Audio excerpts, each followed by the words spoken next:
So what are we doing in a religious studies class when we are studying a sacred text?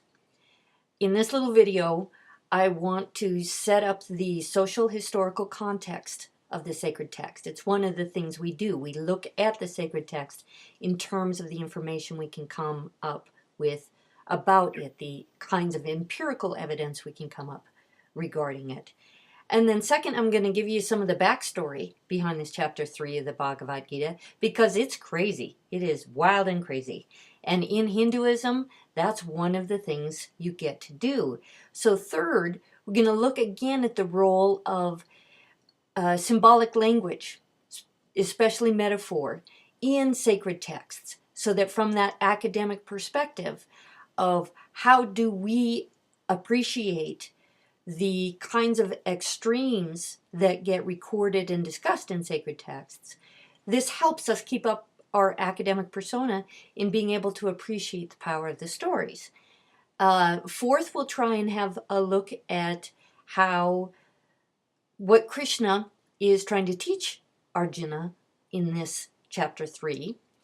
And then finally, we're going to relate that to what I hope is an appreciation of, and this brings us right back around to our first stuff, an appreciation of the problem of the one and the many, as that has been expounded on in Hinduism, because we're barely getting a taste of this.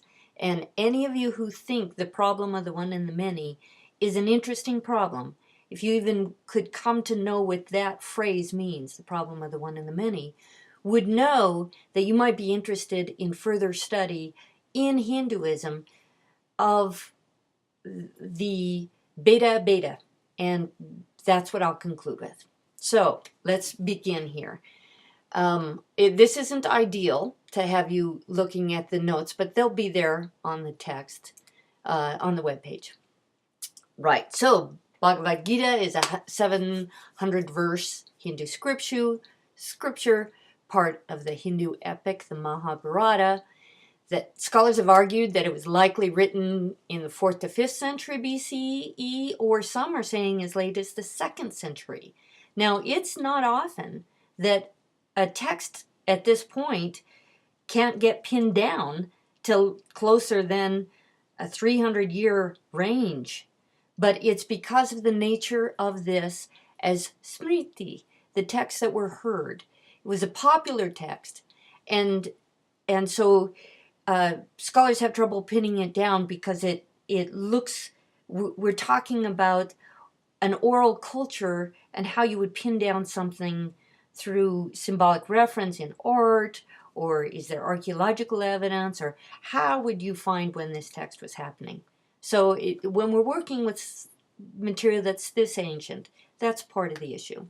Now, if we look in our book, we can see from pages 310 to 314 the historical context of the text and some discussion of the meanings. So let's review a few points, starting with the table on page 312. So you guys will all be familiar with this table, and you're probably wondering, how much of this thing do I need to know and understand? Well, I'll give you that overview. We know that there's a gradual movement from the Shruti, the what is heard, the foundational scriptures of the oldest forms of sacrificial Hinduism. The Shruti were generated and studied by the highest castes, and the Brahmins were the only ones allowed to read them. All others heard them. So over time, there were heterodox movements away from the orthodox power, the conservative location of power in the hands of a priestly class, toward the more popular smriti, the texts that were remembered.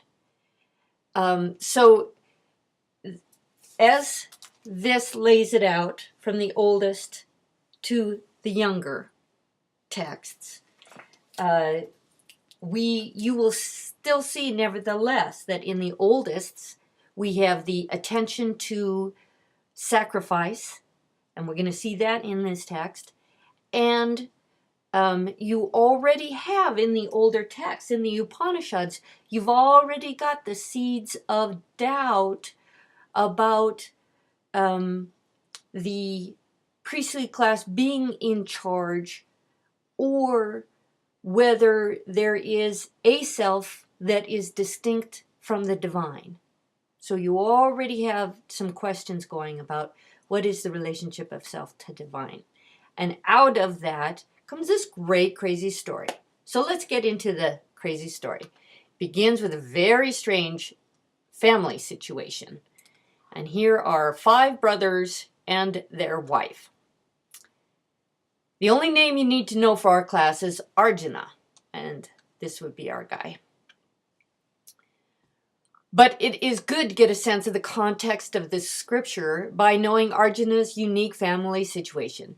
His father had 2 wives, but because he was tragically involved in the death of a sage who cursed him, Arjuna's human father couldn't have sex.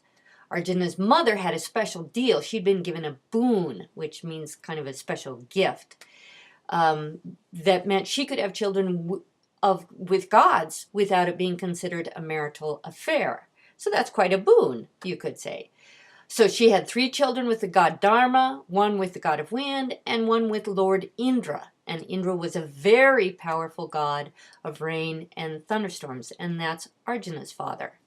Now, as children, these 5 boys played with their cousins, the Kauravas, who were also the children of the gods who mated with their father's second wife, right? So since their human father couldn't have sex, his second wife also was going to be able to carry out her duty of having children through God. She got some of the boon from Arjuna's mother, and so she also could do that without it being bad. Now, intrigue and violence ensue between the cousins, and at one point the 5 brothers, disguised themselves as Brahmins, walked among the people, and Arjuna competed in an archery contest for the hand of the beautiful Draupadi. Upon returning to tell their mother the good news that Arjuna had won a wife, their mother, too busy working, that gig probably, never looked to see what Arjuna had won, and instructed the brothers they must share whatever one of them had won, which meant they shared the bride. Now this makes Draupadi unique among women in scriptures, because she was clearly so exceptional that she was dutiful to 5 men. We don't have very much polyandry represented in religious discourse. So let's think a little bit about this crazy family situation. We're dealing with scripture. That means we're dealing with symbolic language, where metaphors are used to express the exceptional and transcendent, which escapes the grasp of normal reality. Now, as students in the comparative study of religion, it should be of no surprise to you that exceptional arrangements regarding sexuality happen in religious texts. It's a key metaphor for an exceptional human experience. And I leave that to your imaginations to understand why would sexuality function as a metaphor for people being able to consider literally getting outside of themselves, being attached to the divine creative power. Not only is sexuality a powerful experience, but procreation becomes a central ground of understanding the human relationship to divine creativity. So there are reasons that religious traditions end up being concerned with and talking about sex a lot. And it has to do with sex as a metaphor. So when you understand sacred texts are always going to be loaded with exceptional situations where excessive imagery and exploits abound, then it's a little easier to sit with your academic persona to read the text comparatively. You're not worried if they are true, because they are not empirical descriptions of hats, for example. Hats are hats and are not exceptional. These are descriptions of the fundamental human struggles for power and meaning, and we're taking a look at one of the issues, the issue of how to do anything in a world where karma is accumulated, let alone how to do something that has you internally conflicted. So that's the struggle we're going to get to from this exceptional man and his exceptional family relationships. In this case, Arjuna has arrived at the Battle of Kurukshetra, and upon seeing some of his former teachers as well as his cousins on the other side of the field, he considers whether he might not be a good time to choose the life of a sannyasin, a renunciant, and not just a guru. He considers becoming a Buddhist. Now this brings us right back to the social forces that were at work in the heterodox movement in which the Smriti were written, right? The prince is considering Buddhism as a greater wisdom than his dharma within his family. This very idea tells us that one of the things Scripture often addresses is that people often doubt Scripture. So don't be surprised that that appears in Scripture. We're going to see it repeatedly. The Scripture brings the reader right up to the edge of rejecting the tradition, but then Krishna arrives to drive the chariot, a metaphor for changing the tide of Arjuna's movement in the world, right? So if Krishna's driving, here we go. We can get rid of this guy too. And we'll make you go little. There. So if Krishna's driving the chariot, then Arjuna, the powerful archer, is now being directed. And we're going to hear Krishna describe this as Arjuna's detachment and from his actions, his devotion to Krishna will bring him to the right action. All right, I've still got to use my cheat notes here. So, Krishna addresses the fundamental problem for people living with the idea of karma. Since all actions produce karma, you're not going to make it out of this life without producing karma. Inaction produces karma as well. If Arjuna, the mighty archer, leaves the battle, then people will die as well. It'll be different people dying than if Arjuna stays to fight. So faced with this quagmire, a kind of damned if you do, damned if you don't quagmire, Krishna counsels Arjuna that the secret for his dharma is to act without attachment. The way to do this is through the ancient knowledge of sacrifice. If Arjuna can sacrifice any of his selfish desires and commend his life to Krishna, then Arjuna can be a warrior prince whose actions are for the preservation of the world. So here we see that the oldest roots of Hindu tradition are being given new meaning in light of the heterodox movements of the time. And the text ties the reader into the power of sacrifice as the kind of work humans can undertake in order to involve themselves in the preservation of the created world. So the 5 texts that I want to look at, the 5 verses, begin on page 348. The first one, no one exists for even an instant without performing action. However unwilling, every being is forced to act by the qualities of nature. Foster the gods with this, and may they foster you. By enriching one another, you will achieve a higher God. So you are in an exchange relationship with the divine creation and the power of the higher gods. Therefore, you're in this exchange relation. It's not so different from a good old economic situation. By fostering the gods, they will foster what's good in you. Action comes from the spirit of prayer. So if your action is coming from the spirit of prayer, whose source is Om, sound of the imperishable. There's that eternal Brahma. So the pervading infinite spirit is ever present in rites of sacrifice, so that the act of sacrifice is way above the act of just putting food in your mouth, because it is tying you into the eternal, into an exchange relationship with the eternal, thereby the infinite spirit will be present in the work, not you. And finally, on page 351, knowing the self beyond understanding. Sustain the self with the self. And this is where we're going to get up to beta abeta. Is there a self that is distinct from Brahma, the eternal Om? So, as he says, sustain the self with the self, he's talking about that self becoming connected through sacrifice to the eternal. Great warrior, kill the enemy menacing you in the form of desire. And above that, there was one more I wanted to read. Attraction and hatred are poised in the object of every sense experience. So every time we come up to a sense experience, a sight, a taste, a touch, a feeling, our brain is going to do one of two things. It's going to go toward in attraction or go away in hatred.